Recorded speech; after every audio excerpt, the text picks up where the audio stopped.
Yeah, I should have had him come. Yeah, I was following you. Yep, pretty bad one. I mean, it's allergic to something. I can't get them to water.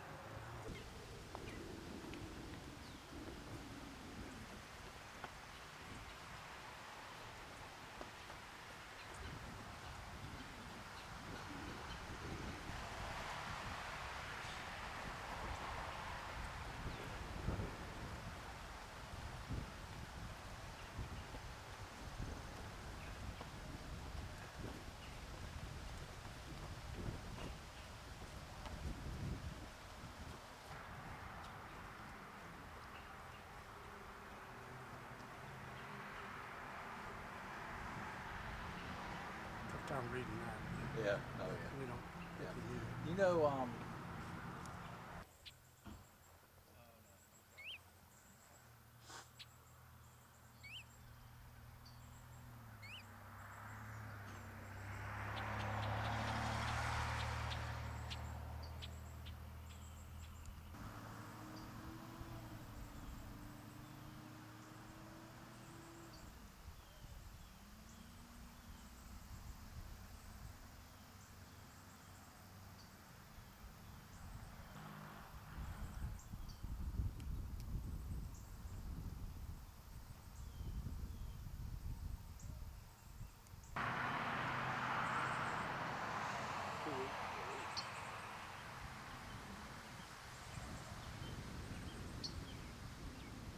Yeah, might be good.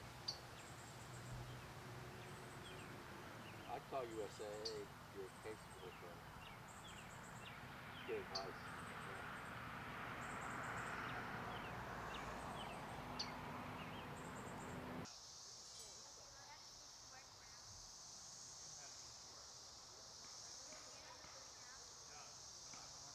so yeah.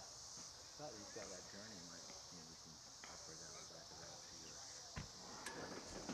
Getting up there was great amount burden. Yeah, I saw that.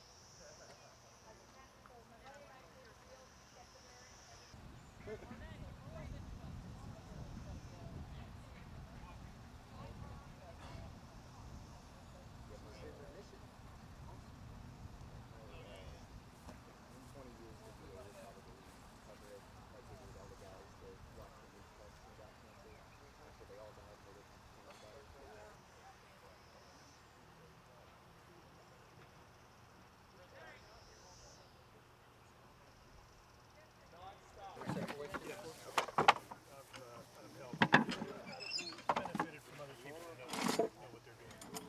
So the top post is already in there. Yes, sir. Well, For most of them. find the hole. And these ones, the pole does come through the top of the tent. Oh, it does. Yeah.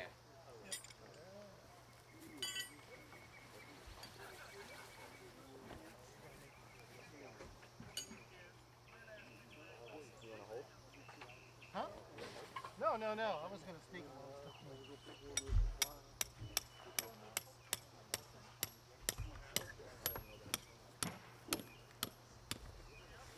Okay, now.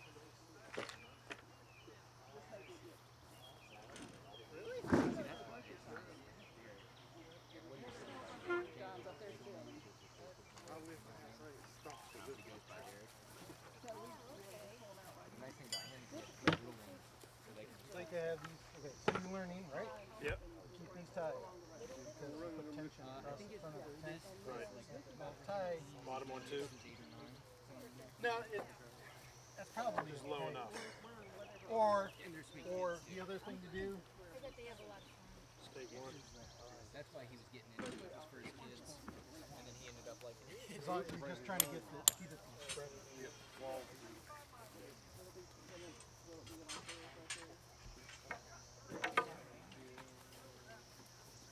And a lot of times when you lay rope out, you're going to twine. And that makes our job easier. Surveying lines. Understood. Might actually still need it. it's an important part. Campus is coming in tomorrow, and I forgot to take it to Halifax. Yeah. So I'm gonna come back.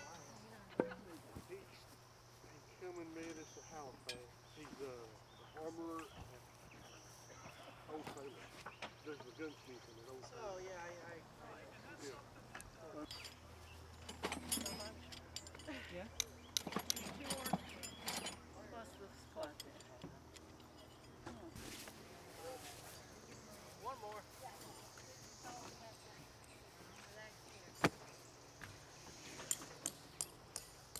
I would say just throw it here. That's our supply tent. Space them out better a little bit. Yeah. I don't know. I thought this actually was like perfect spacing.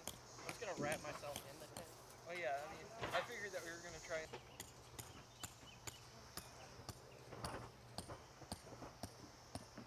So this sets this in. There is a Subaru Impreza that needs to be moved. Okay. Thank you. Yeah. I know who it was, so I just shouted We're gonna everybody. pull off of these. Yeah, and that's, we had some.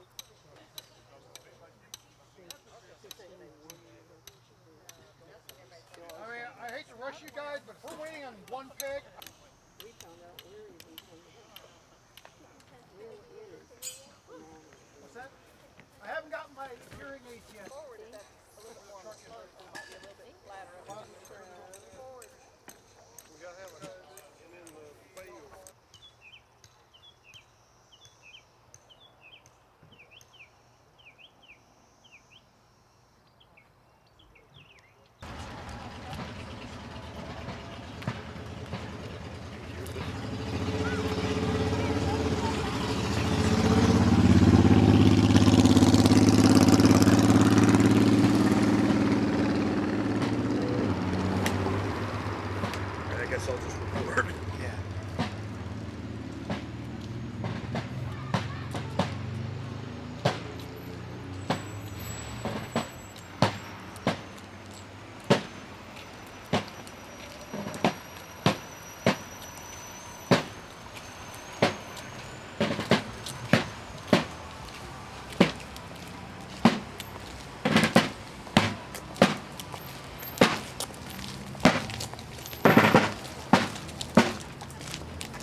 the way that the exercise is written, it starts off when you're fully loaded and shooting, so we're going to be doing that first.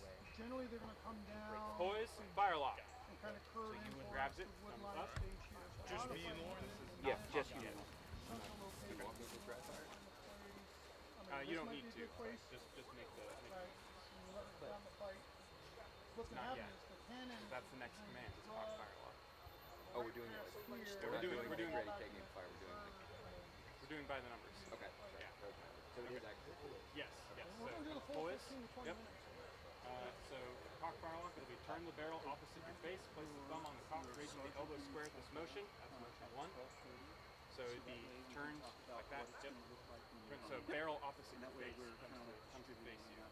With the elbow square. So you want your elbow up like that. 12:30 eye. Step 2, cock the fire lock Hold it. by drawing down your elbow, immediately placing your thumb on the breech pin and fingers under the guard. So when you drop your elbow, that's where you're cocking the piece. Take aim. Finding position, you will half-cocked fire lock. Bend down the half-cock, briskly bringing down the elbow to the butt of the fire lock. So similar motion to dropping the elbow when you're cocking to shoot. You pull the elbow back to half-cock. Handle, cartridge. Bring your right hand short round to the pouch, slapping it hard. Seize the cartridge and bring it with a quick motion to your mouth. Bite the top off down to the powder, covering it instantly with your thumb. Bring the hand as low as the chin with the elbow down. Prime.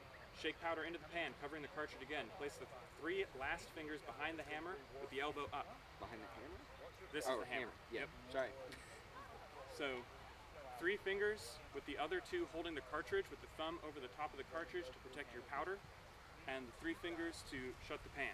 Shut your pan briskly, bringing down the elbow to the butt of the fire lock, holding the cartridge fast in your hand. Turn the piece nimbly around before you to the loading position with the lock to the front, the muzzle at the height of the chin, bringing the right hand up under the muzzle, both feet being kept fast in this motion. So your feet are staying in that triangle, and you're bringing the butt of the gun around with the barrel facing away from you, and your hands ready to put the cartridge down. We'll show that one again. Come back to the priming position. Or shut pan. Yeah, the shut pan. And then show in slow motion bringing the butt around to the loading position. So see how he rotates it. He keeps his hand in the same place so that when he rotates like this, you turn it a little bit to come up and grab your rammer without crossing over your barrel. The thumb up. With your hand closed, so turning the stock a little towards you, place your right hand closed with a quick and strong motion upon the butt of the rammer, and the thumb upwards, thumb upwards, and the elbow down. 12:30, you got to do this here, so you know battle time.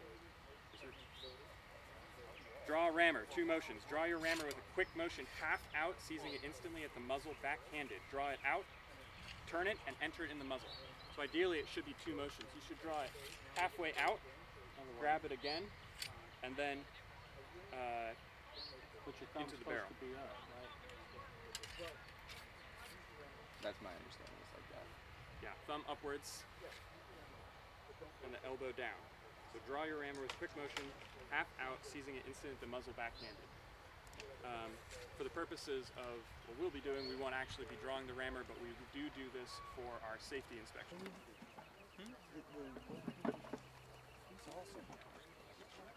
He's the medium of the bag. Powder monkey for life. Don't trust it. Don't trust it. Why? The whole backside. 15 Load rounds. up. Only gonna shoot 3. Is that all we're using?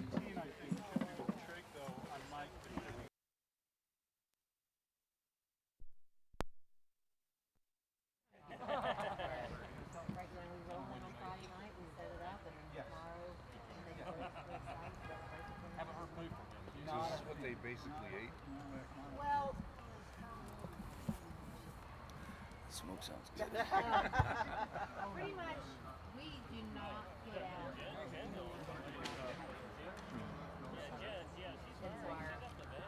meals that we cook are period correct and all that. We need to kind of eat so we show what they put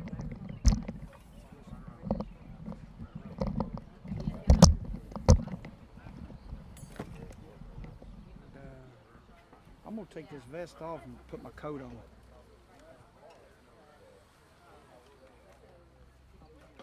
A little warm today. We're being filmed. I know. I shouldn't have said that. Edit that. You asked me, I said yes. You hand me my coat. Huh? Hand me my coat over there. Thank you, man.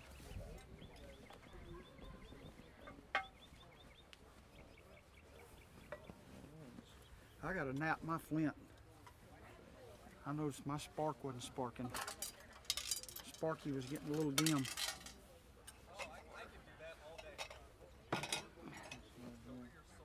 And you have your can. Exactly fill my car. Yeah. Hey, dude, they're like perfect. I love those. Yeah. I mean, Revolutionary War started in the north, but it ended in the south. And it's, yeah, and I used to live. Okay, yeah. The lights are shot by when I come get in from the side.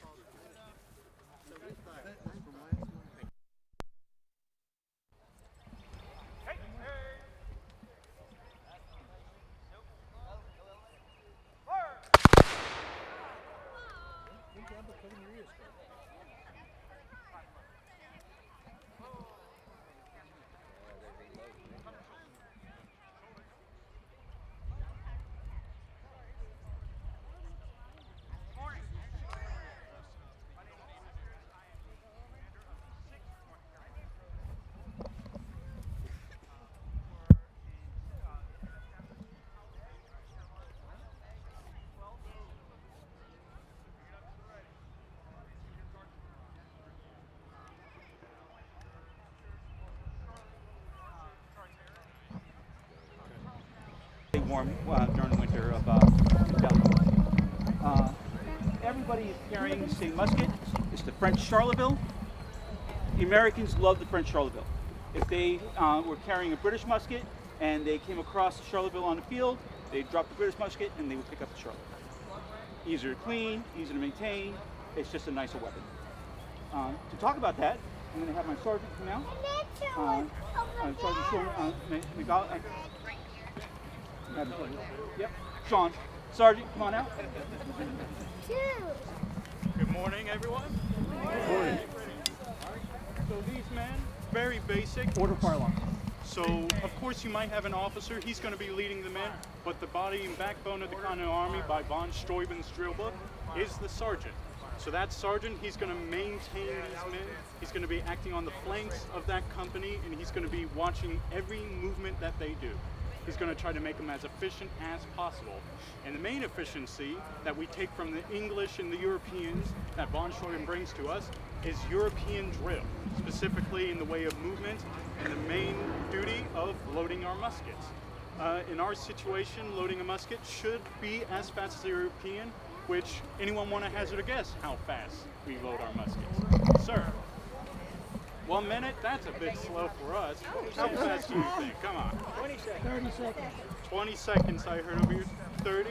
So we're closer to 20 to 15 seconds. 15 seconds is optimal, but 20 was usually the average, especially after a long day of fighting and how fatigued these men are. In our situation, we're going to turn these men about. So a left wheel then, sir?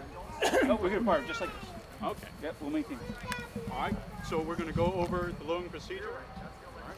Starting with getting these men to the shoulder. So, shoulder yard, fire. Everybody's like, We'll be priming and loading. Fire. Everybody over here. Fine, man. Oh. So just come. All right, so they're going to come to this position. So with this, they're able to get to their lock quite efficiently and get to anything else they need. So the first thing they are to do is to backcock your fire. They will then handle your cartridge. They're going to grab a cartridge that's going to have a pre-measured amount of black powder and a musket ball. So for French Charleville, they're going to be firing something around to the 58 caliber ball, and for the English Brown Besses, a larger caliber musket, they're going to be firing something to a 69 caliber ball. All right. After they handle their cartridge, they're going to fire. So how a flintlock works, so it has a small ignition of black powder in the pan, and with this flint and steel, basically, the flint's going to strike this, frizz in, take a little metal off and land in the pan. That's going to be the ignition. It's not this system this system is part of it, but you need a little priming powder to get that first shot off. Shut your head. They're going to cast about the musket, and now they're going to load the rest of the charge with a ball in it. In this case, we're not firing balls today. All right? Charge with heart.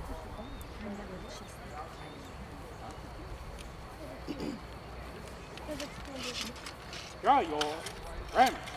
So they're going to pull out their ramrod. It's a long metal stick, basically, and that's going to be used to ram down cartridge. Seat the cartridge at the bottom of the barrel. You need to seat it at the bottom because if it, say, stops in the center, then that might create this musket into a bomb. So very important to ram it down. And of course, to return rammer.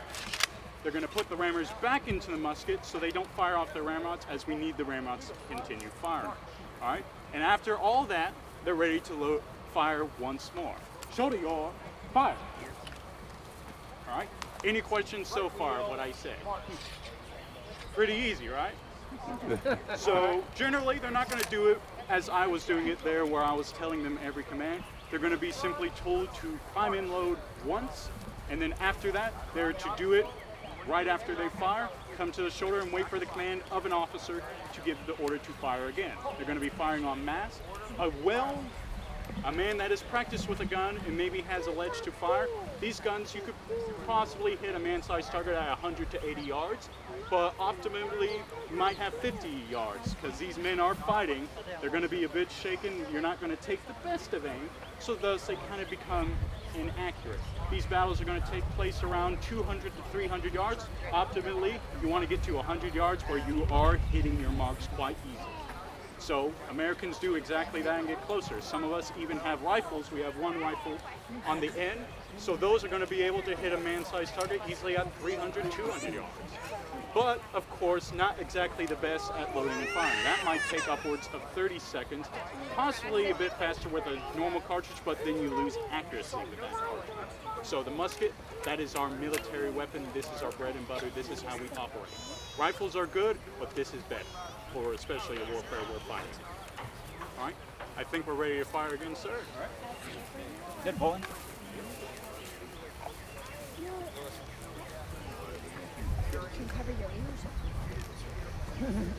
So I think of this as my machine. I've turned the machine on, prime and load. Everybody's loaded. And now I'm just going to keep the machine going as much as I can. I'll hold the machine for a little bit and then fire the machine up again when I need to. I'm going to wheel them just a little bit here. Take care. Left wheel, march. Halt. Take ready. Take aim. Fire.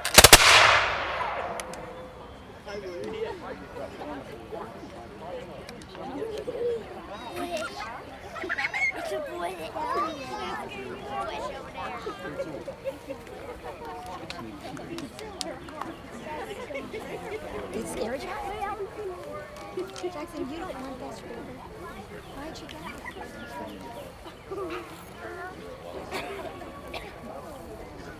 Make ready.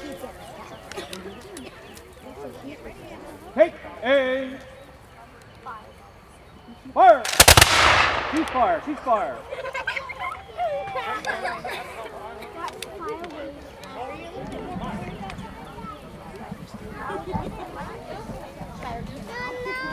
Right wheel, march. Right. Right. That's left. Oh, right. left. Sorry. It's your other right. Halt.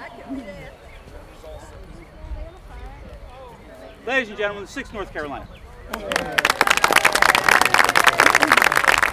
to have the guys come out and disperse amongst you, so you're welcome to ask questions and that sort of thing. How would you do? That's a good question. Exactly. Thank you. Yeah, you're welcome. Okay, guys, let's walk around up here and see all the demonstrations, okay? Let's see, do we have 3 generations? No, they are not. So even though these are all Charlevilles, we have 3 generations right here. 1045, not 1030. 1045 Our next generation we have is this one. This is a 1760s. Hold it up, sorry, they can see the whole thing. The thing that you can tell that it's a major innovation as far as innovating from mine is, one, it is a whole lot shorter, which means it's a whole lot lighter. The other thing is that if you look at this, he's added a sight onto the front of his gun. So, even though his bayonet lug does block it, they at least had the idea of let's try to shoot a little bit more accurately. And then this one here being a 77 pattern, it has the sight here, but they've moved the bayonet lug to the bottom. And so that's how your sight picture is completely unobscured, and you can shoot as accurately as you can, because these guns are still smooth bore, so that does lead to some accuracy issues. But accuracy was starting to become something more important to the military, especially with the Americans. Smooth bore, like it's just smooth inside. It's not like a rifle where there is. The barrel? Yeah. That's a good question. You'll see some of us probably after the battle, if we shoot a lot, a lot of us will be like gingerly as holding these guns as gingerly as we can. Like we'll see some of us like this, just trying not to accidentally burn ourselves on these barrels, because they do get very hot. Usually after 7 rounds, you really start feeling it. 7, 8 shots. You see how that's only 3 shots how it's already clean before I fire it. Still, good idea. 7 or 8 shots, sometimes more, sometimes less. Just take this little broom and kind of clean it off. And right here in the Very nice. and it'll gum up. You take this sometimes when you're whipping,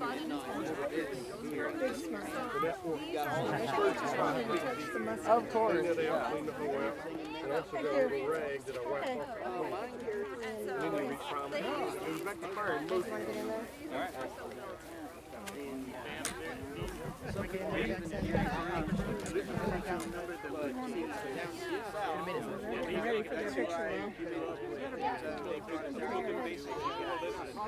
Oh, Facebook.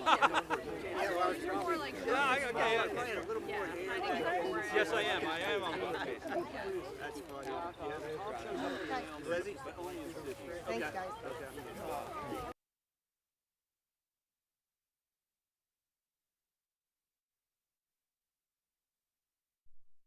Second line, so 2 lines. Nope, 2 lines, now a curve.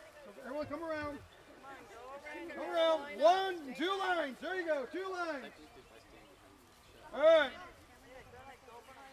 There you go, 2 lines, because we shoot in a 2 lines. So 2 lines.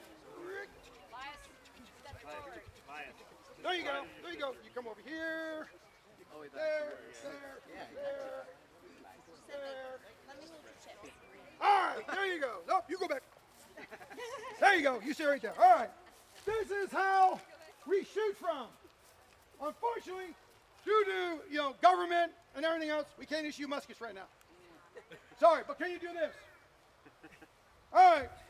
So we will go through the process, and when we get ready to shoot, you're gonna have to point your finger. Except you guys in the rear, you gotta make sure you step up and get over the shoulder of people in front of you, and that's how you're gonna shoot. Now, do you know your left from your right? Maybe. We will see. So, we will start with basic facing movements.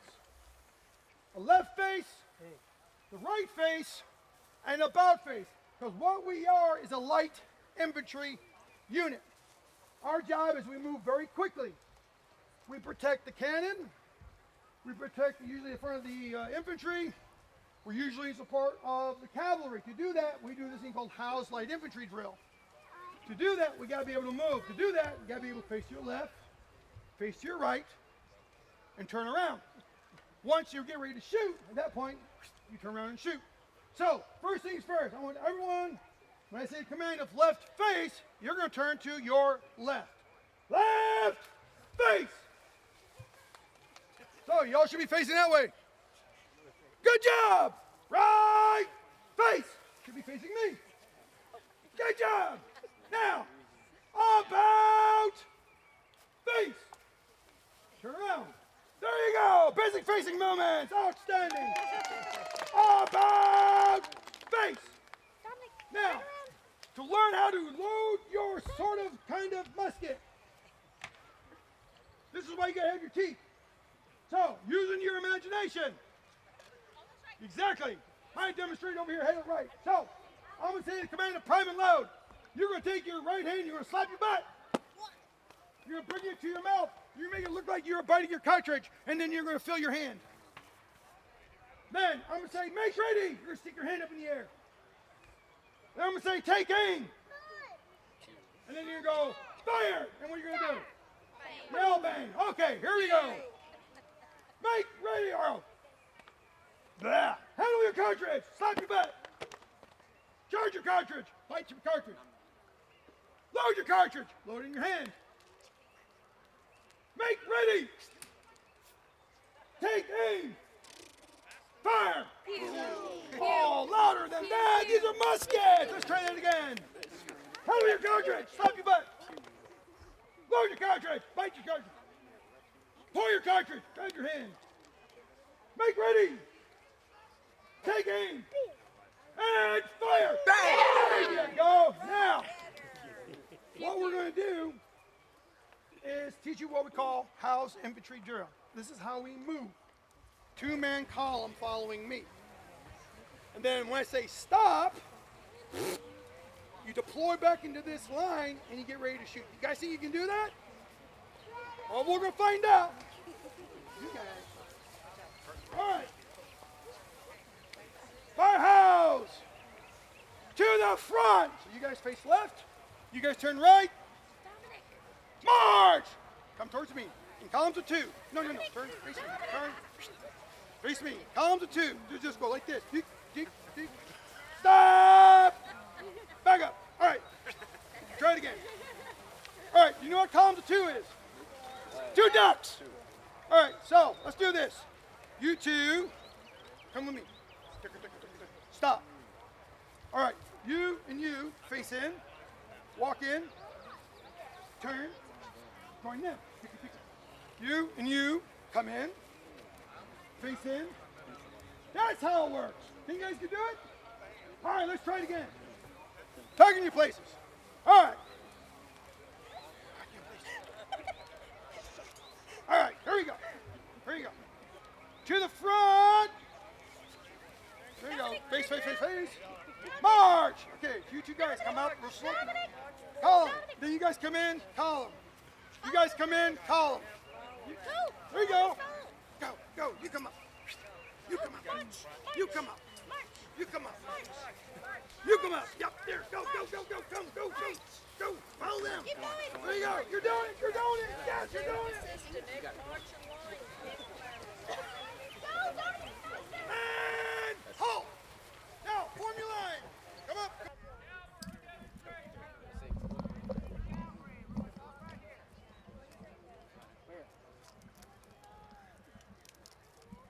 I know, Kate.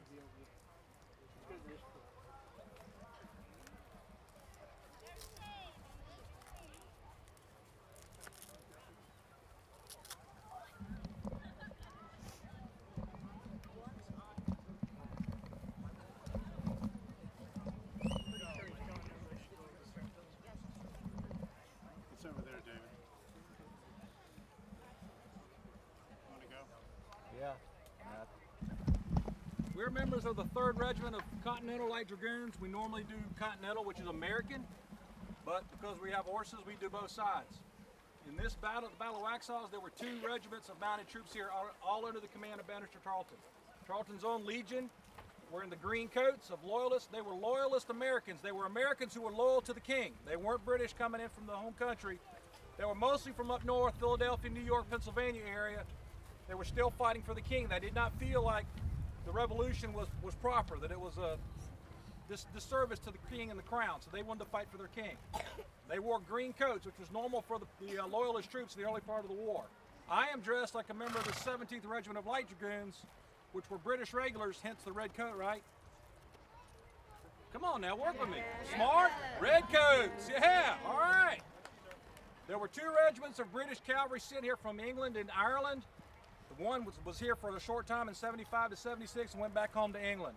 This regiment was the only regiment that stayed in the colonies for the duration of the war. They fought up in New York and New Jersey in that area, and they sent about 100 of them down here with Cornwallis when he invaded Charleston in 1780. They fought through the Carolinas with Tarleton's troops all the way up through Yorktown where they were captured. Yes, I do have a skull and crossbones. No, guys, I'm not a pirate. All right, they did wear the skull and crossbones. So we're going to let Jesse talk a little bit about the British Legion and about what they did, and then we'll tell you about what the cavalry did, the horse soldiers of the time period. I'll talk a little bit about the redcoats, and then we'll talk a little bit about the battle, and then we'll answer your questions. Jesse? Sir, yes, my name is Jesse, and as he said, we are today portraying the combined British Legion. A legion is a force of horses, foot troops, which we have some camped over there, infantry, and then they also had a couple light cannons, so it would move as a force. The British Legion was formed in 79 in the New York, New Jersey area, and Bannister Tarleton was a, cornet, yeah, which is like a corporal in the 16th, and a British troop of horses, but he saw a chance to rise from that corporal level to a lieutenant colonel, and in the day of the 18th century where you had to buy your commissions, that would have been a rapid advancement for a young man in his early 20s, about 24 years old. So he took charge of the British Legion. He became a lieutenant colonel. As he said, they wore the green coats because they were loyalists. While there were a few members and officers of the British Legion from England, the rest of all of our members would have been right here in the Americas. So a lot of the original British Legion were from that northeast area, New York, New Jersey, and they ranged from occupation before becoming cavalry. I mean, you're talking about lawyers, doctors, tradesmen, farmers, that they felt that the rebellion was unjust, so they wanted to fight for the king, so they joined this newly formed British Legion. They could have rode on horse, or they could have been infantrymen. The British Legion comes south in 79. They land in Savannah. From the trip from Sandy Hook, New Jersey to Georgia, in that trip on trapped or the ship rocking back and forth, they end up pushing those horses off the ship to save everybody's lives. So Tarleton lands with a fully brand new, he's had great success up north in a short time the British Legion was formed, but he lands in the south with his fire and vigor and a whole cavalry troop and no horses. So they had to find their horses through the Savannah up through Charleston, and stole them. Bought, bartered, probably stole a lot of horses. Yep. Officers would have gotten the first choice of these nice chargers, maybe like my man Dean's here running off the track, and then down in the enlisted men, it would have got to more your marsh tackies and stuff. I'm gonna back up so I'm not in y'all's way. He's chasing grass, and it's always greener somewhere else. But as the British Legion landed, and they were employed in the attack on Charlestown, the May 1780 Charlestown Falls, and that was the greatest defeat in the American history so far. They lost over 5,500 troops, surrendered at Charlestown. So what we're in now is this backcountry, right, where we live at today.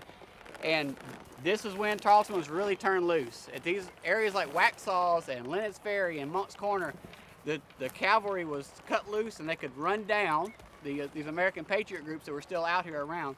And I'll let Stacy get more into the battle, but let's be honest, right?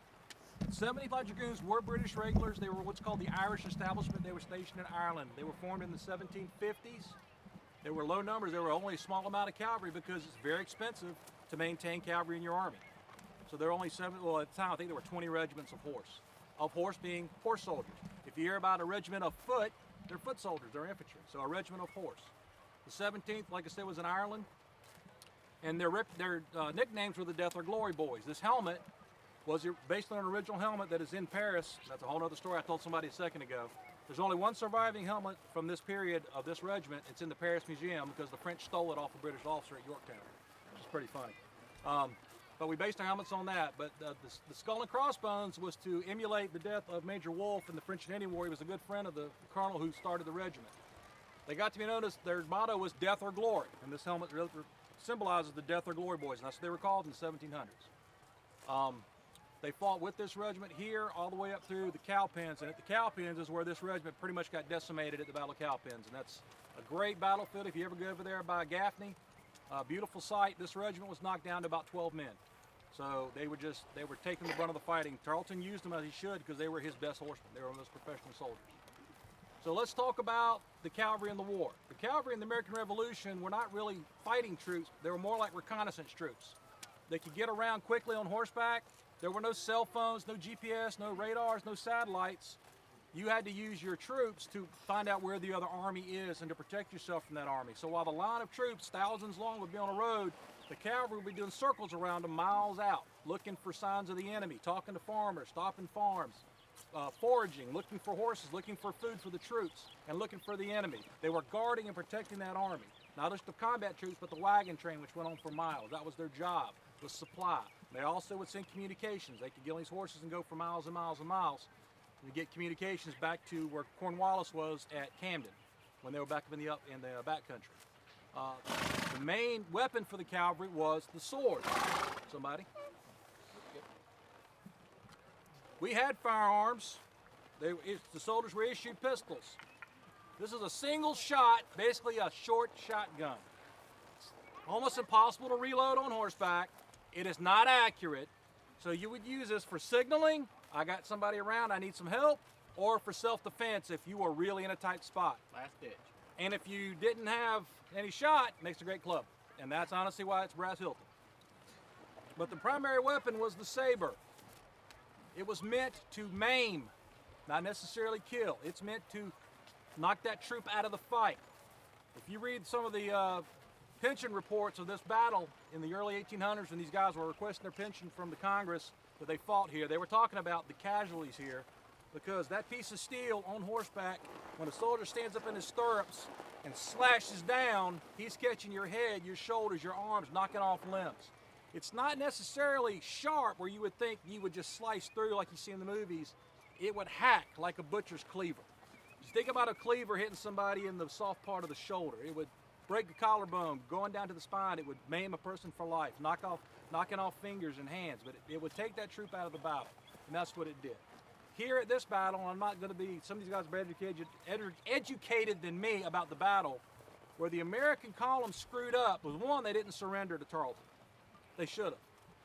Just from a strategic standpoint, he was on the losing side of this fight before they fought. But where they really screwed up is there were about 200 horsemen, roughly 2 lines of 100. Like you said, this is a big weapon. We get stirrup to stirrup. Picture 100 of us across, full blast, swords in the air. You're going pretty fast. You got all this weight under you. They were trained to go through lines. They waited till you hear at Bunker Hill what they say. Don't fire until you see the whites of their eyes. Well, that's great when you got a guy walking uphill and he's walking at you. That is not what you want to do when you've got 200 horses coming at you at full speed. So they got off one shot at about 15 to 10 yards. Not much. I mean, think about a charge of troop of horses from coming here in at you. To roughly to the back of that line. I'm going to be to the back of that line in about half a second. All right, through the front line, and that's what screwed up Buford at this battle. He waited until they fired. And they fired in a line against infantry. They didn't form in square against cavalry. So he fired one volley. Tarleton lost about 10 troopers out of 200 for a point-blank volley. See? So it didn't work. And all of a sudden, my horses are up in your lines with these swords and this stomping feet. You're going to lose every time. And that's exactly why they lost the Battle of Waxhaw. Yep. Even if you kill me or my horse at this distance, inertia says I'm not stopping. No. So they broke those lines almost immediately. It immediately turned into a terrible, all warfare is terrible, but it turned into a bloody hand-to-hand thing almost immediately. Yeah. And from then on, Tarleton, the commander of the British side, is pinned under his horse. There's a whole rabbit trail you can go down of a white flag being put up and who surrendered first, and shots were fired after the white flag.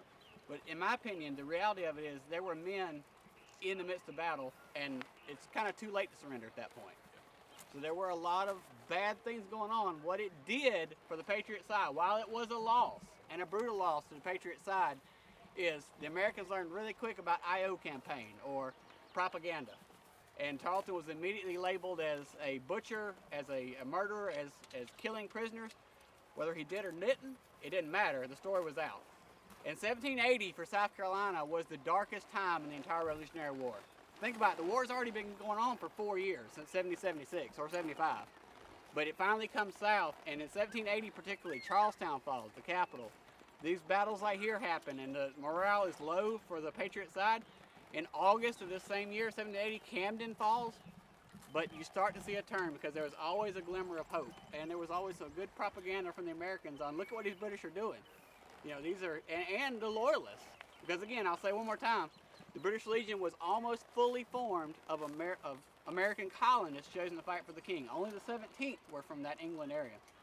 So it's an important battle for sure, because while it was a loss for America, the propaganda that came out of it, the spark of hope that like, hey, we got to do something about these guys. It was an important battle right here in our backyard. So thank you guys for coming out. Real quick about that, I just think this is funny. Tarleton's reputation was so bad for the rest of the war that when he was captured at Yorktown, he went straight to the French officers because he thought for sure he was going to get hung. He really did. He knew his reputation was that bad. Just think about that. And if you read about it, if you really read through the battles, he wasn't the monster that he's portrayed to be. I'm not defending Tarleton, I wasn't around.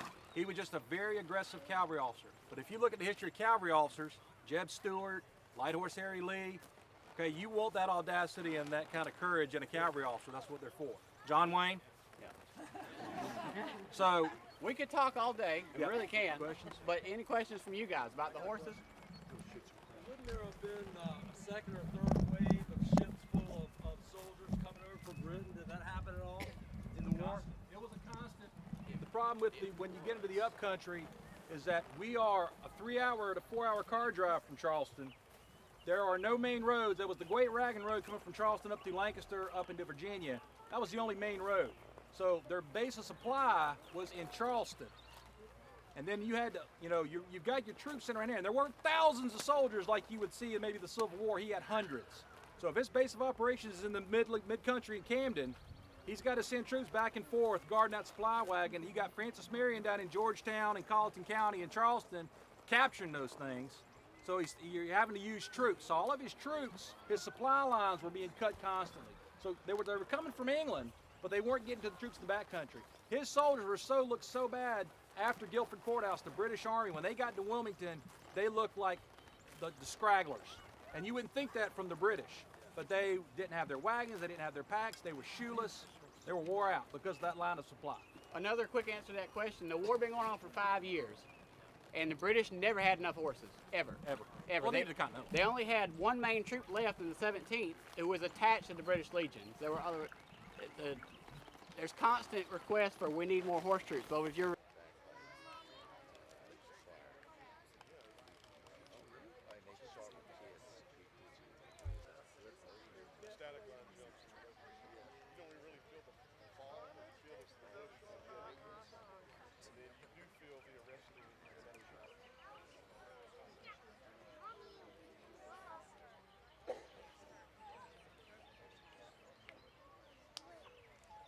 Ladies and gentlemen, if you would, gather around. We're going to do the artillery demonstration.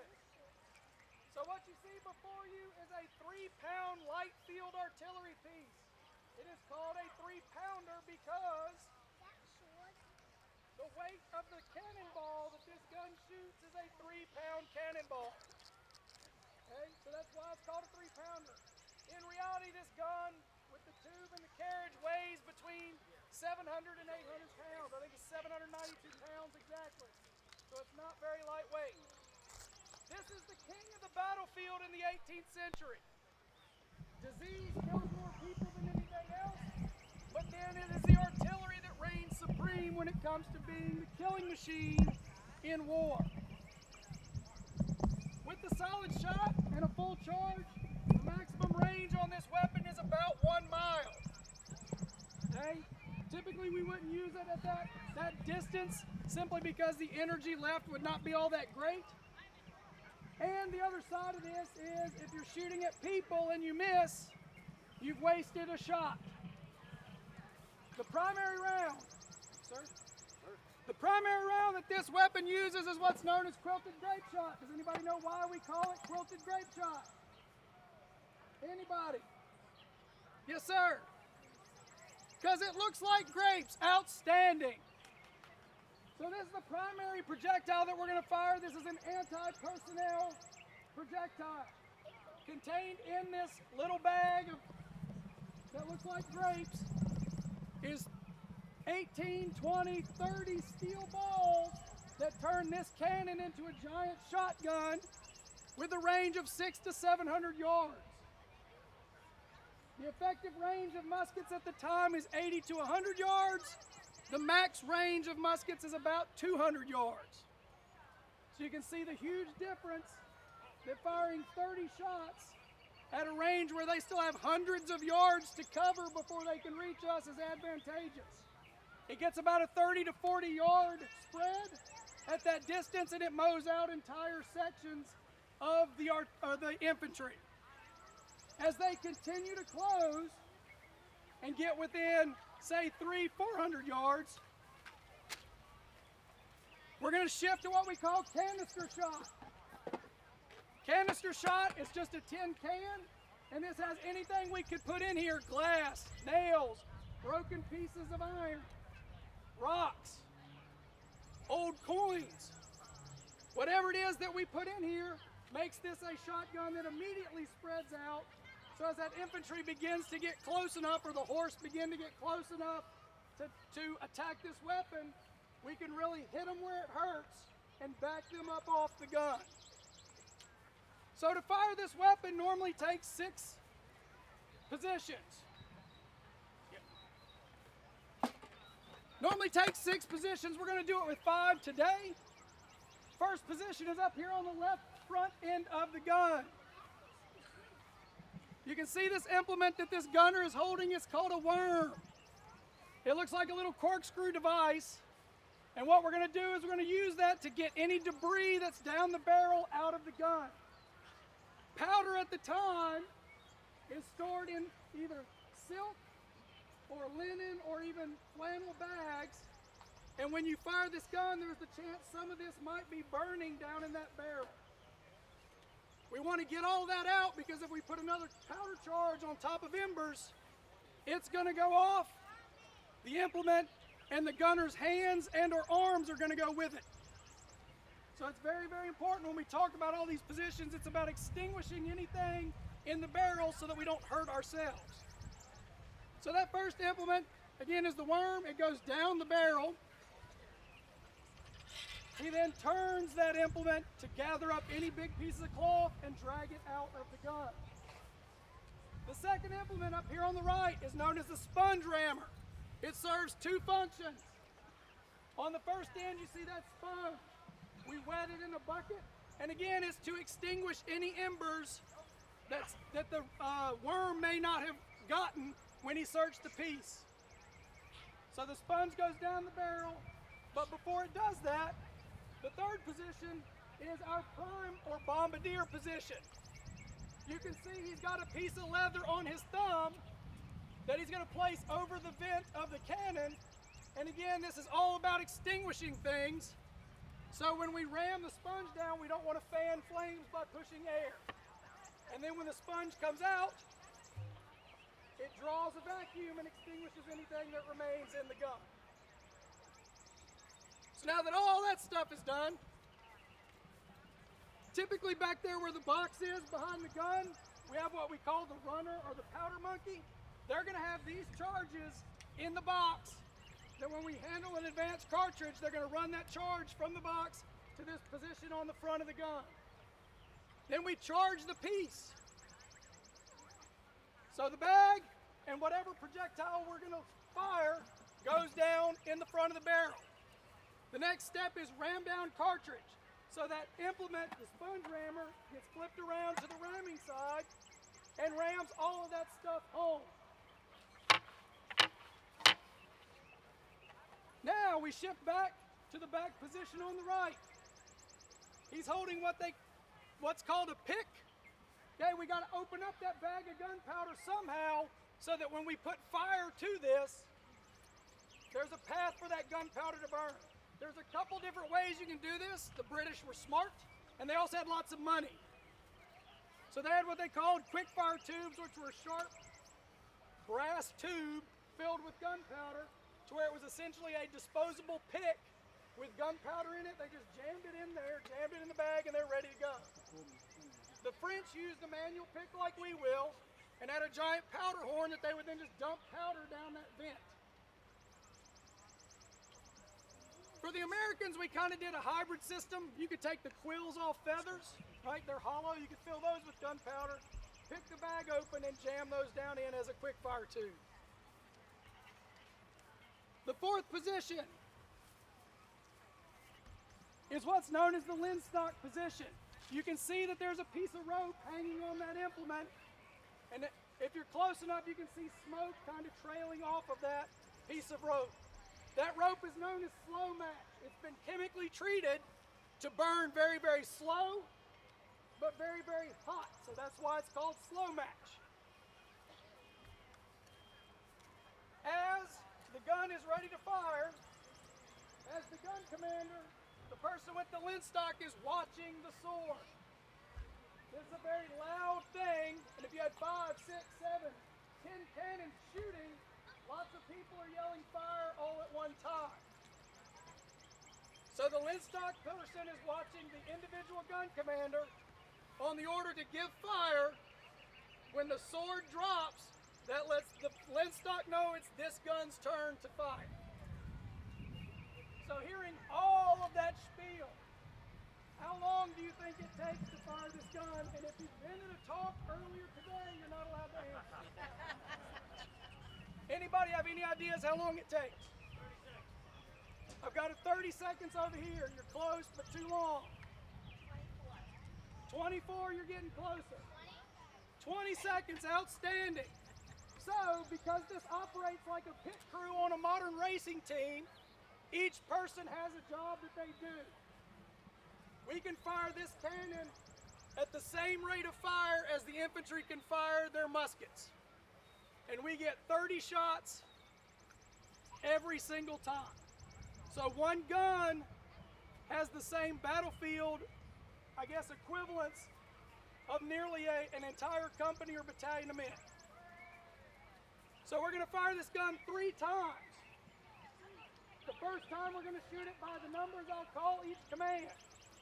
The next 2, I'm just going to tell this team to load, and we're going to load and shoot. So is everybody ready? If you got small children or dogs, it is loud. You heard the muskets this morning? That's nothing. It's loud. Kingsbury. Oh, you need to. Let's roll. Let's roll. You guys ready? Yeah. Kingsbury's, have a care. By the numbers. Advance worm. Search piece. Advance sponge. 10 vent. Sponge piece. Handle and advance cartridge. Charge piece. Ram down cartridge. Right. Get ready for cannon noise. Give fire.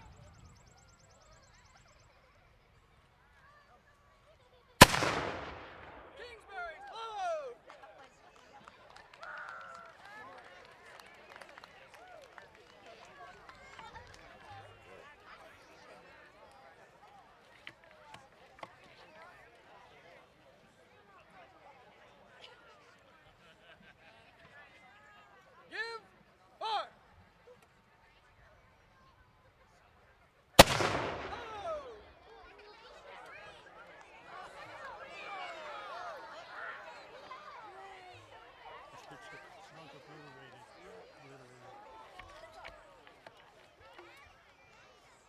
Give fire. Give fire. Kingsbury's advance worm, search piece. Advance sponge, 10 vent, sponge piece. One more time for Jesus. All right, ladies and gentlemen, thank you for coming to the artillery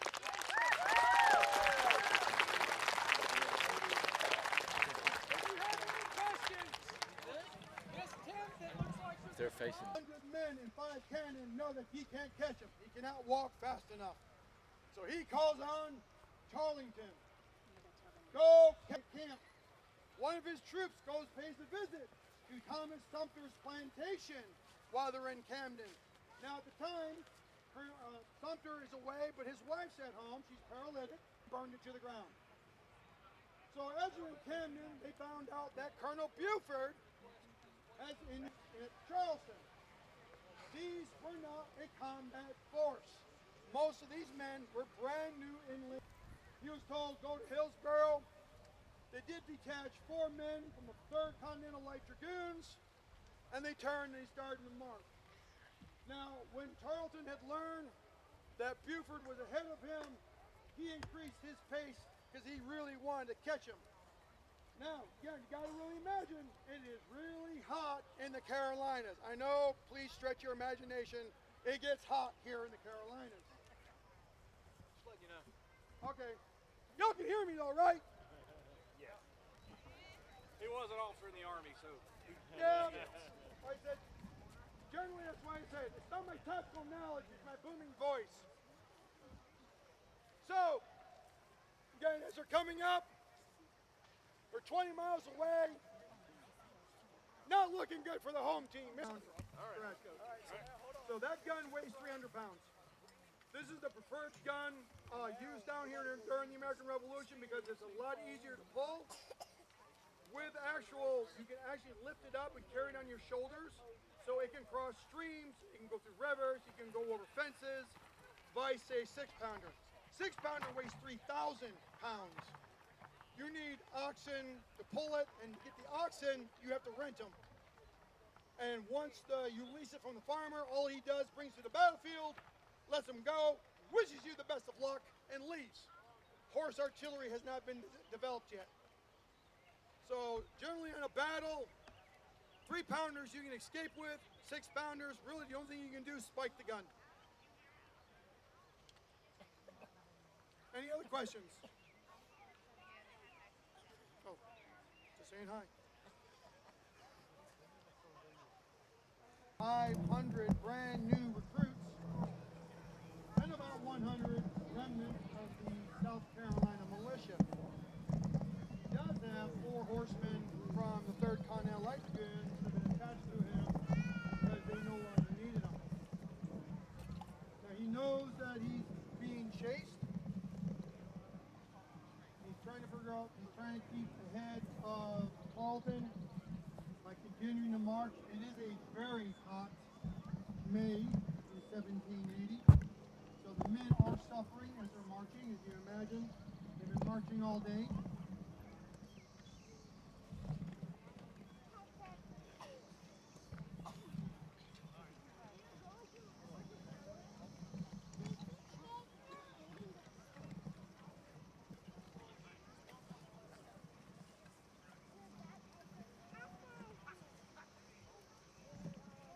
Tarleton, learning that he's only 20 miles behind Buford, sends Captain Kinloch forward with a letter demanding Buford surrender. Now, with Colonel Buford not trusting Captain Kinloch, keeps him with him as he has a war council with his officers, and they go over his 3 courses of action. They can immediately surrender, which they didn't want to agree to. They can just leave the wagons and run away, which they didn't want to do. Or they can take all the wagons and the cannon and build a mini fort and defend themselves. And for some reason, they decide, nope, that's not it. So they decide to come up with a 4th course of action, which is keep marching. Captain Kinloch takes this information and he rides back to Tarleton. Now Tarleton, his men are tired because he's been doubling up, having ridden 105 miles in 2.5 days. His cannon is behind him. He decides, well, if they're not going to stop, then I'm going to attack. So he takes his men and he moves forward. Buford starts to deploy his men in a single line to face Tarleton when he arrives. As he's preparing his men, Tarleton actually announced his presence by sounding his bugle, at which he Buford will deploy his men into a line, which you see in front of you now.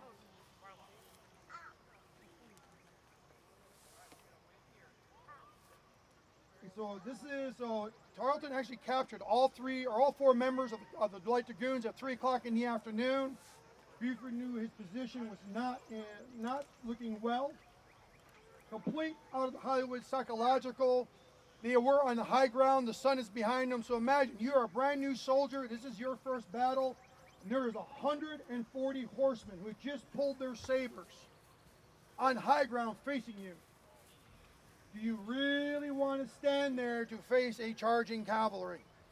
And that's what's going through a lot of these men's minds. They have never faced charging cavalry before. So looking uphill at Tarleton with his men, all professionals, Tarleton's infantry are deployed on either side of him, both his Legion infantry, they're off on both sides, the cavalry's in the middle. Tarleton's plan is very simple. Tarleton is actually on the right-hand side with hand-picked men, both from his infantry and his cavalry. The 17th of all their dragoons are in the center with some of the Legion's cavalry, and on the left side is the rest of the Legion infantry supported by cavalry. The idea of an all-out 3-prong attack where the cavalry will do what they do best. They're going to charge in and smash through the line, where the infantry will try to keep up with the charging cavalry, and depending on what the infantry do, because the tactic of the time was the infantry will stay in a formation, the infantry will come in from the flanks and try to take them under enfilading fire. Buford did have a reserve. The South Carolina militia did go in reserve behind the line.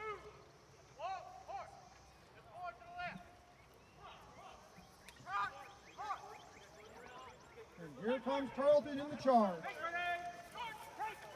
So Buford waits.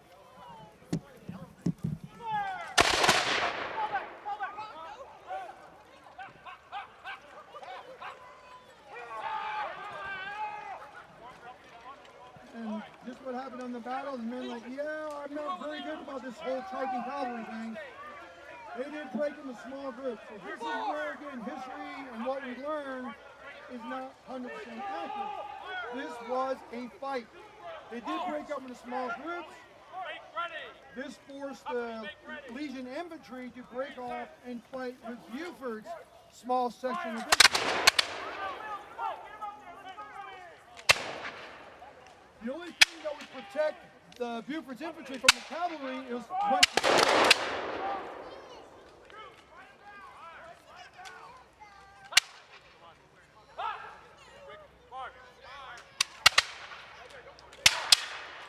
Tarleton's cavalry were armed with carbines. They did actually have pistols, so they could ride in, take a shot right out, or they would wait for the infantry to try to come out of the woods, catch them in the open with their sabers.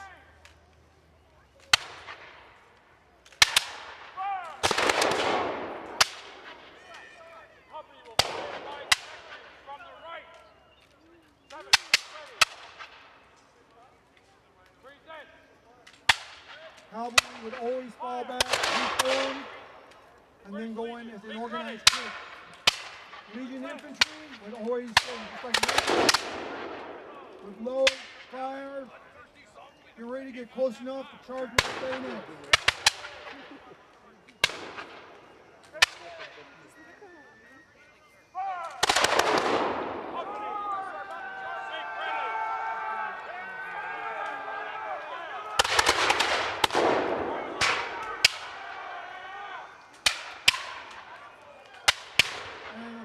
With brand new recruits facing a British charge with bayonets, you can probably do the math on who's going to win that fight.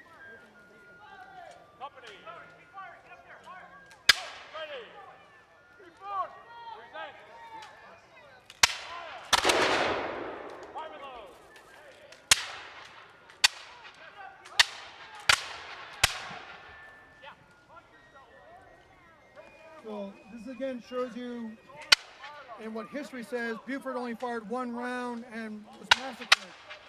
Again, not true. This was a fight. This is why this is a battle and not a massacre. The men did put up a fight. They did actually fire. They tried to given the situation.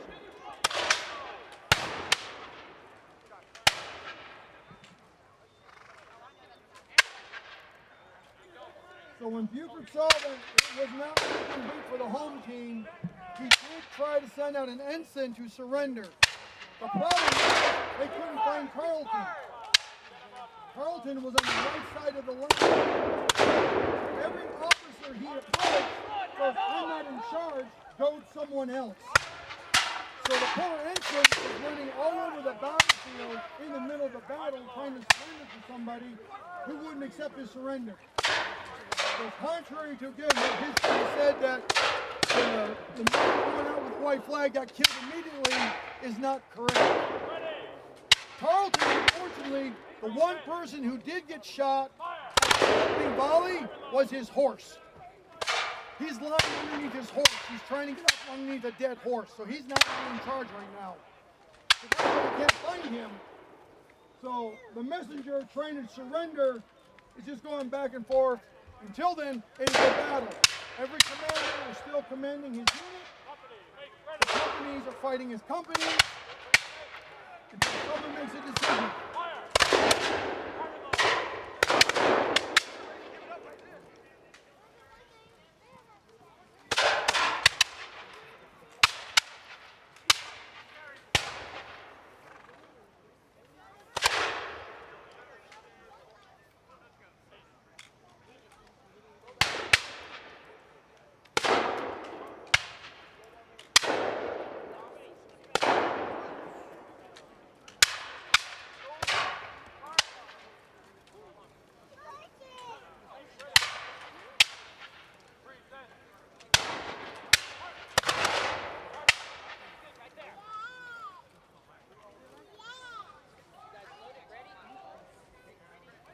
So the battle did break up into a bunch of smaller actions all over the field. As the units broke up, they offset each other. So it's hard to command and control for the officers. It turned into individual lieutenants, individual captains who were in charge of the fight.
Buford's men on their last legs. A lot of men were down. Some had already started to surrender. He started to reform his line as well as his cavalry. The one trying to push to break Buford's line.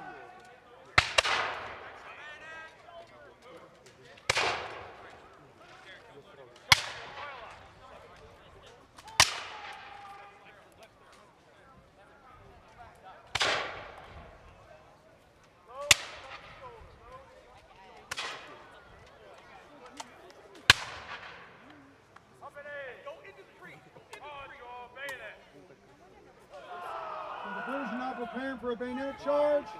This is what won the battle. They charge with the bayonets.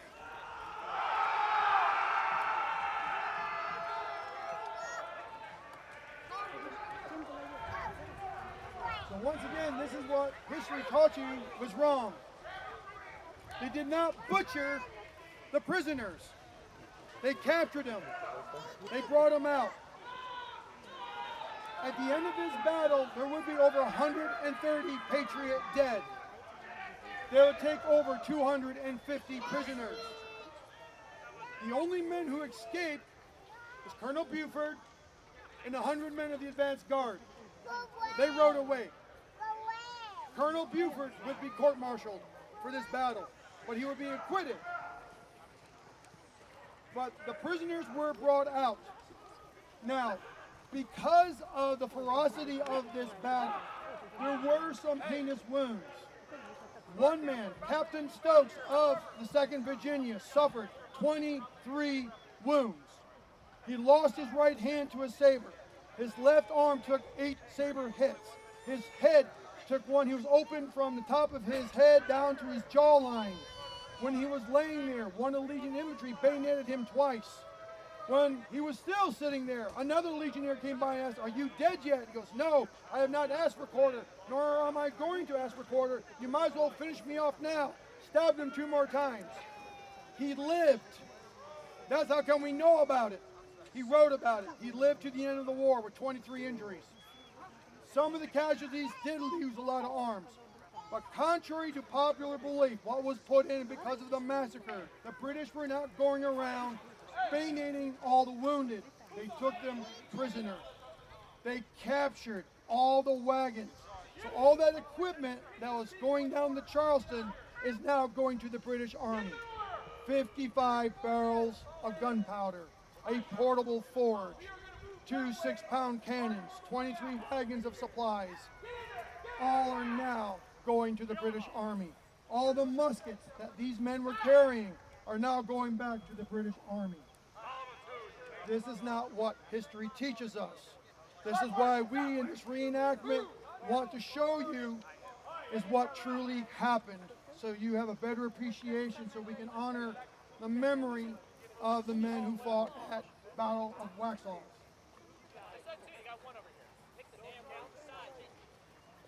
By the end of the battle, they also captured 3 sets of colors of the 3 different regiments heading south to Charleston.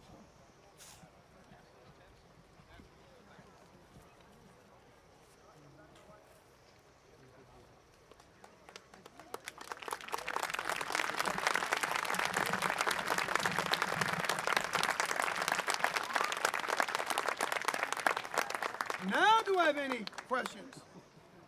I also want to point out that if you really want to appreciate what the end of a battle looks like, Time to hold your weight.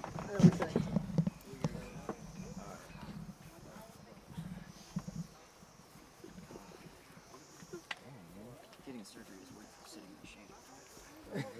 Hang your head down. Yeah, I'm not going to go anywhere.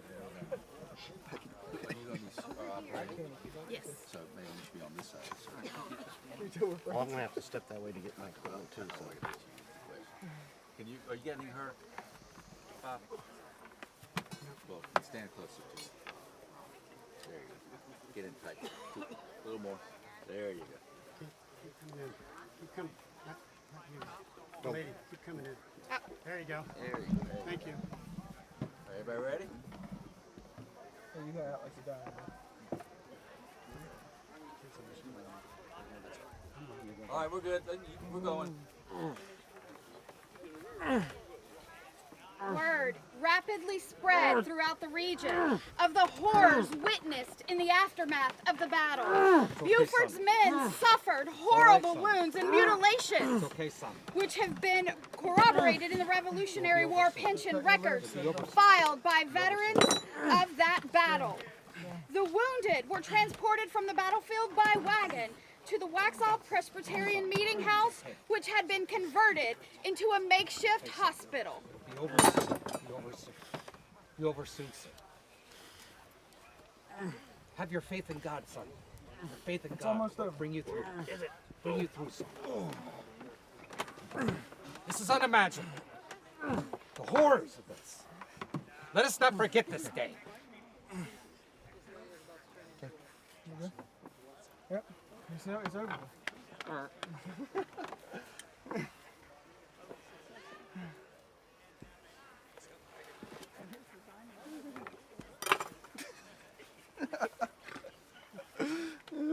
Good job. Do that again. Do you say a little more, or is that a wrap for that part? Has he passed away here, or is he? Yeah, he's gone. Yeah. He's a goner. All right, let's do that last thing. This is horrible. Let us not forget that day. We'll get that one more time. Let us get focused. Step back, doctor, so we can get a clear shot. All right, ready? 3. Hold on 1 second.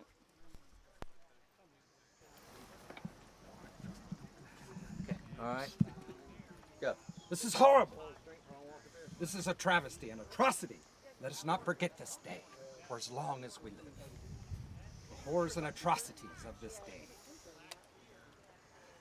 Son, they will not be forgotten. Perfect. Thank you. Okay. Reverend William Martin delivered a very powerful sermon to his Presbyterian congregation in the Rocky Creek community within a few days of the battle. He delivered his sermon as some were fleeing to a newly established British outpost, hoping to find British protection after taking the loyalty oath. Martin's sermon was powerful, dramatic, and captured the mood of many Scotch-Irish Presbyterians living in present-day York, Chester, Lancaster, and Fairfield counties of South Carolina, Union and Mecklenburg counties of North Carolina. This dramatic account was documented by Elizabeth Elliot in her collected accounts of women during the American Revolution. 11 o'clock, Reverend William came in sight. He was about 60 years of age and had a high reputation for learning and eloquence. He was a large and powerful man with a voice which is said might have been heard half a mile away. As he walked from the place where he had hitched his horse toward the stand, the loud and angry words must have reached his ears. The voices ceased as he approached, and the congregation was soon seated in silence upon the logs around the stand. When he arose to speak, every eye was fixed upon him. At this time, he too seemed absorbed with the subject that agitated everyone. He cited many passages from the scriptures to show that a people may lawfully resist wicked rulers, painted in vivid colors. Triumph of truth over misrule and darkness of the ages, and finally stating the merits of the revolutionary controversy. His address became eloquent with fiery energy, in a voice like thunder, frequently striking his clenched fist upon the clapboard pulpit. He appealed to them to fight valiantly in the defense of their liberties.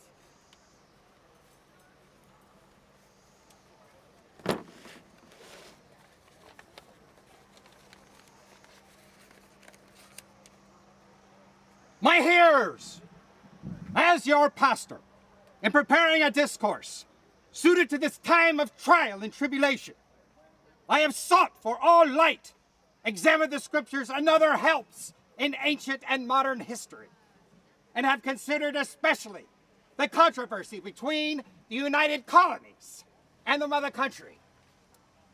And unequivocally, I can express in uncertain terms. Talk and angry words will do no good. We must fight.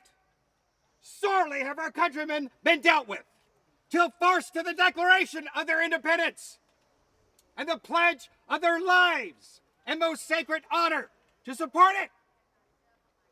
Our forefathers in Scotland swore an oath to uphold and defend the Presbyterian Kirk.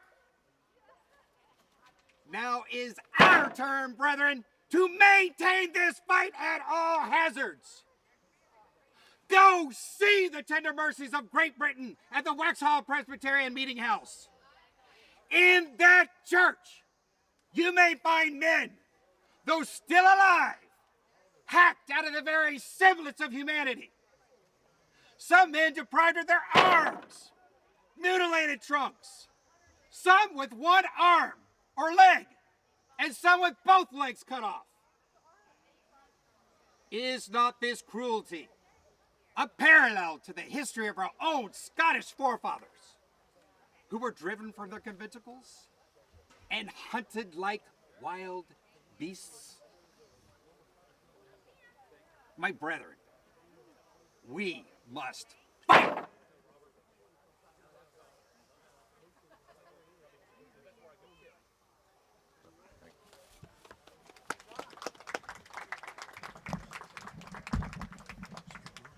To this stirring sermon, the whole assembly responded, hands clenched, teeth set in the intensity of feeling. Every uplifted face expressed the same determination. Women were filled with the Spirit. During the interval of divine worship, they went about professing their resolution to do their part, to plow the fields and gather the crops in the absence of the men, to they themselves fight rather than submit. The appeals of the preacher were answered by even more energetic demonstrations of feeling. Can you guys stay there 1 second and we'll just hear your lines there? Our forefathers in Scotland swore an oath to uphold and defend the Presbyterian Church. It is now our turn, brethren, to maintain this fight at all hazards. Go see the tender mercies of Great Britain at the Waxhaw Meeting House. In that church, you may find men, though still alive, hacked out of the very semblance of humanity. Some men deprived of their arms, mutilated trunks, some with one arm or leg, and some with both legs cut off. Is not this cruelty a parallel to the history of our own Scottish forefathers, who were driven from their homes and conventicles and hunted like wild beasts? Thank you, guys. Thank you very much. Thank you.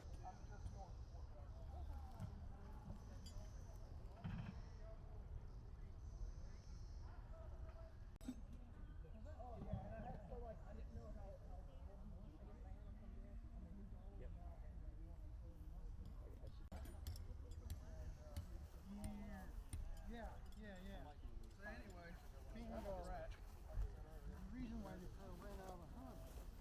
Okay. I had this huge huge dog. I had this Prepare for a wedge fell in love with it. Things like that. I wanted to do a stickler. And that's cool. Yeah, I mean, it is what it is. It's just facial hair. Yeah, bro. I mean, it was 8 years. It does. Until it doesn't anymore, right? Yeah, once they grow out of it or want to do it on their own, I'll probably grow it back and then run and be, these German, or what are they called? My brain just went stupid. These,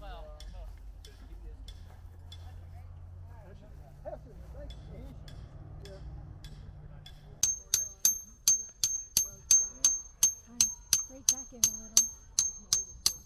Okay. Thanks for coming up. It's just nice to see everybody. Yeah. Oh, hey, I figured out where that pig's supposed to go. All right.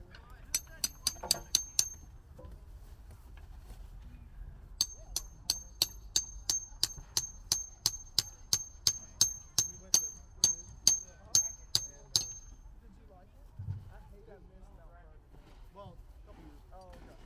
No, it was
grid.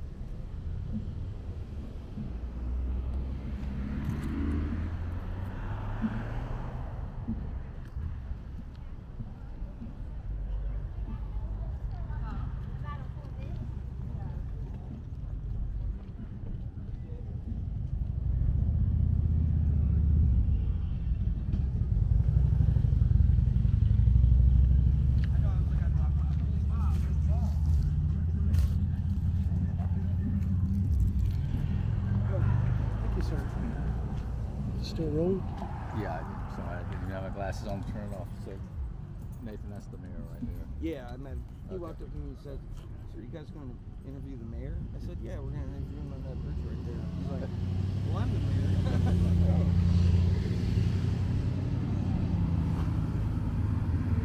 Men and women volunteered to go through that experience in the United States so we can learn how to help them.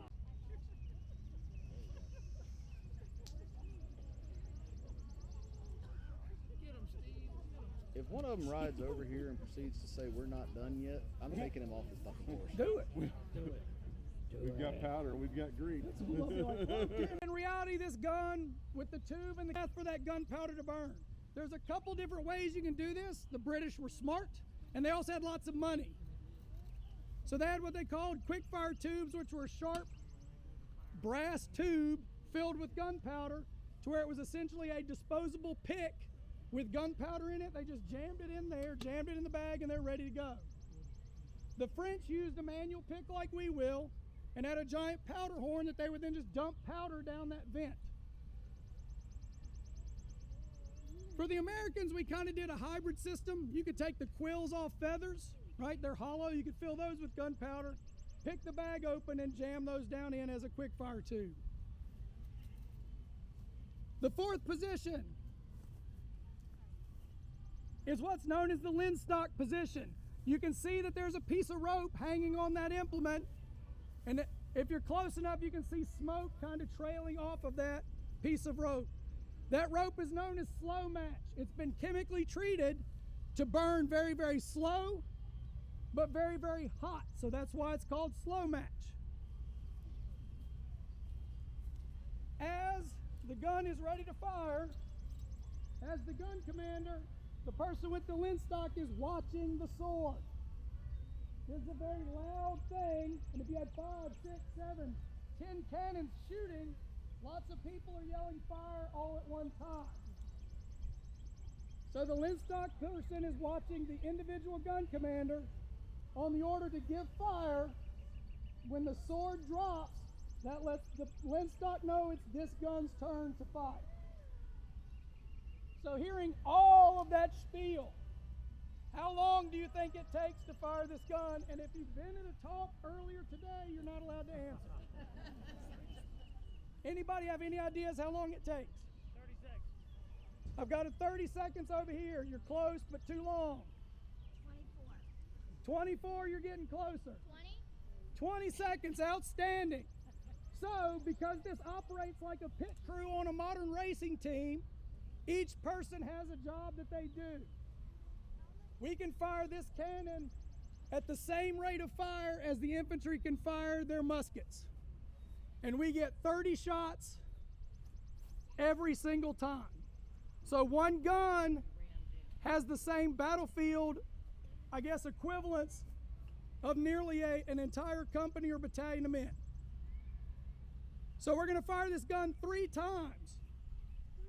The first time we're going to shoot it by the numbers I'll call each command. The next 2, I'm just going to tell this team to load, and we're going to load and shoot. So is everybody ready? If you got small children or dogs, it is loud. If you heard the muskets this morning, that's nothing. It's loud. Kingsbury. You need to do the. Oh. You guys ready? Yeah. Kingsbury's, have a care. By the numbers. Advance worm. Search piece. Advance sponge. 10 vent. Sponge piece. Handle and advance cartridge. Charge piece.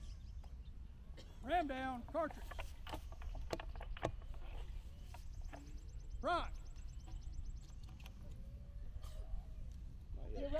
cannon noise. Give fire.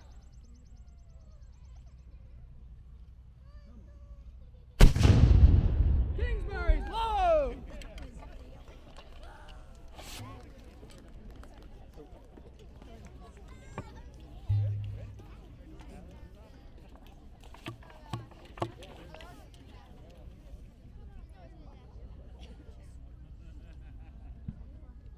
Give fire.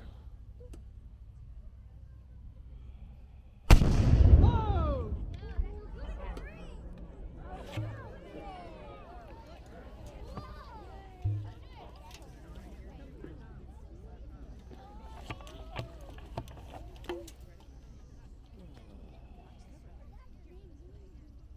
Give fire.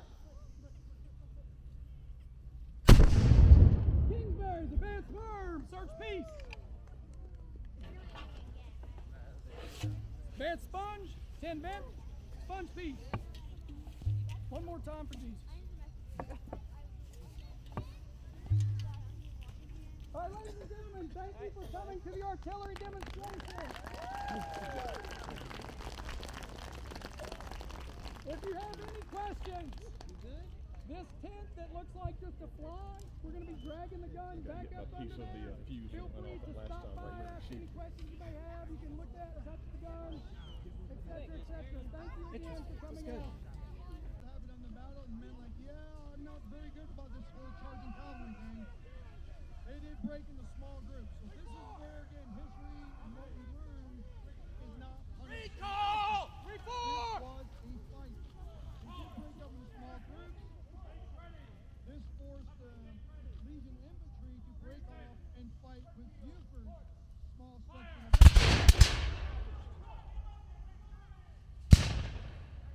the only thing that would protect Buford's infantry from the cavalry was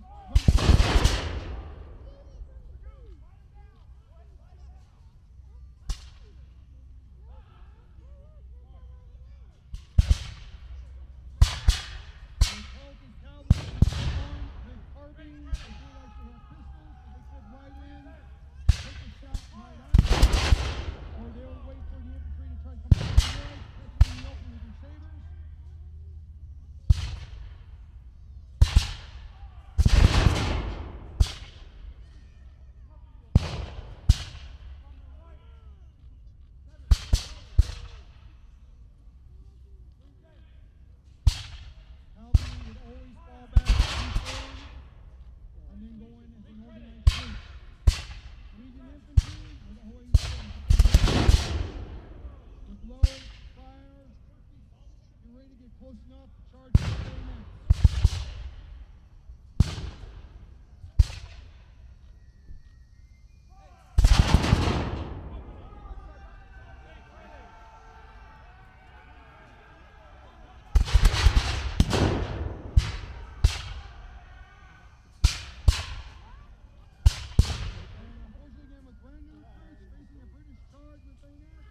You can probably do the math on who's going to win that fight.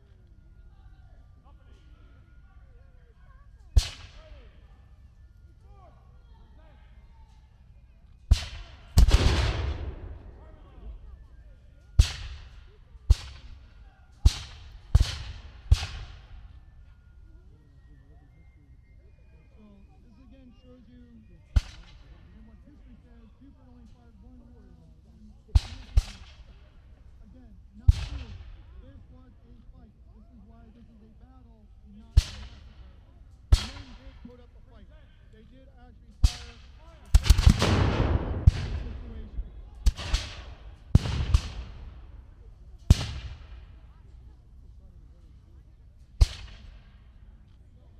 So when Buford saw that it was not looking good for the home team, he did try to send out an ensign to surrender. They couldn't find Tarleton. Tarleton was on the right side of the line. Every officer he approached goes, I'm not in charge, go someone else. So the Tarleton was all over the battlefield in the middle of the battle trying to surrender to somebody who wouldn't accept his surrender. So contrary to again, flag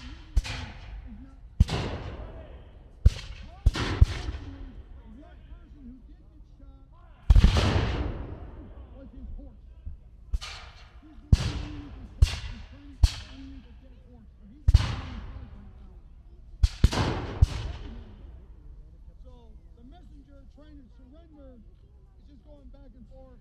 Until then, every commander is still commanding his unit. Companies are fighting his company. Somebody makes a decision.